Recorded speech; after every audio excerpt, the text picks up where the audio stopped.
قیدیوں کی رہائی کے لیے زکوٰۃ کی رقم کا استعمال کرنا کیسا ہے؟ چنانچہ بے قصور نادار مسلمان قیدیوں کی رہائی کے لیے ان کی طرف سے اصالتاً یا وکالتاً قبضہ مال پر قبضہ کرنے کے بعد ان کی اجازت سے زکوٰۃ کی رقومات کا استعمال کرنا جائز ہے۔ یہ تفصیل فتاوی محمودیہ کی 14ویں جلد صفحہ 240 سے 244 تک نقل کی گئی ہے۔ کتاب المسائل اس کی دوسری جلد صفحہ 264 پر نقل کیا گیا ہے۔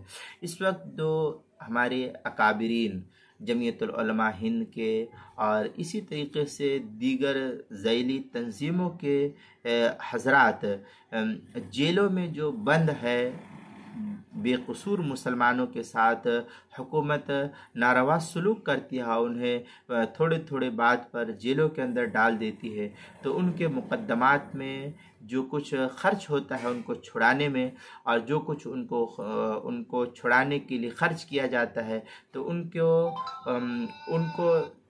کو چھڑانے میں زکوٰۃ کے مال کو صرف کرنا یہ جائز ہے، اس میں کوئی حرج کی بات نہیں ہے۔ یہ آج کل جو حکومتیں ہیں وہ مسلمانوں کے تئیں ناروا سلوک کر کے مسلمانوں کو، ان کے اولادوں کو یہ جیلوں میں ڈال دے رہے۔ اس لیے میں مسلمانوں سے اپیل کرتا ہوں کہ جو بھی تنظیمیں اس طریقے کی مسلمانوں کے مقدمات لڑتی ہے اور ان کو جیلوں سے رہائی کے لیے کوشش کرتی ہے، تو ان کی مدد کرنا یہ ہم مسلمانوں پر فرض بنتا ہے۔